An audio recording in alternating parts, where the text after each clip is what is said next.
সমস্ত দালালদেরকে, অপশক্তিকে বাংলাদেশের মাটিতে ক্ষমতায় থাকতে দেওয়া হবে না, থাকতে দেওয়া হবে না, থাকতে দেওয়া হবে না।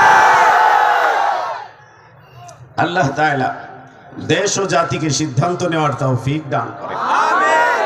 আল্লাহ তাআলা এই জাতিকে ঐক্যবদ্ধভাবে এই ঈমানি আন্দোলনকে সামনে এগিয়ে নেওয়ার তৌফিক দান করেন। একটাও তো হচ্ছে না।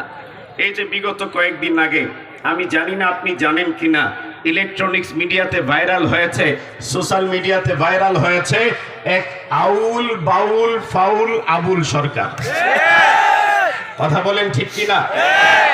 সে আল্লাহর কোরআন নিয়ে কটূক্তি করেছে, এমন জঘন্য বক্তব্য সে দিয়েছে। ও নাকি আল্লাহর কথার কি পায় না, ওটা আমি মুখে উচ্চারণ করতে চাই না। সে তার এক বক্তব্য বলেছে সে আল্লাহর কথার কি জানি কি নাকি কি সে পায় না।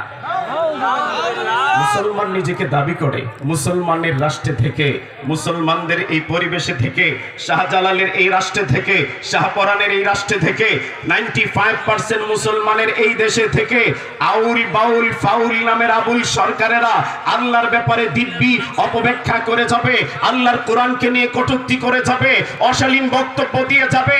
আর এদেরকে গ্রেফতার করা হবে না, এদেরকে ঝুলানো হবে না, এদেরকে বিচারের আওতায় আনা হবে না, এটা আর বরদাস্ত করা হবে না।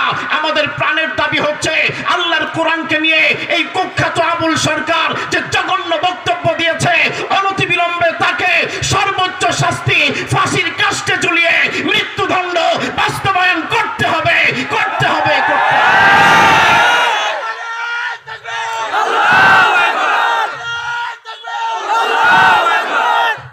আল্লাহ তাআলা আমাদেরকে ঐক্যবদ্ধ থাকার তৌফিক দান করেন। আমিন। তো যে কথা আমি বলতেছিলাম, আল্লাহর পয়গম্বর আব্দুল্লাহ ইবনে আব্বাসকে ডেকে বললেন, ইয়া গুলাম ওয়াল্লিমকা কালিমাত, আমি তোমাকে কয়েকটি কথা শিখিয়ে দিচ্ছি। 1 নম্বর, ইহফাজিল্লাহ, তুমি আল্লাহকে হিফাজত করো, ইয়াহফাজকা, আল্লাহ তোমাকে হিফাজত করবে। আল্লাহর হিফাজত কিভাবে করব? আল্লাহর দ্বীনের হিফাজত করলেই আল্লাহর হিফাজত হয়।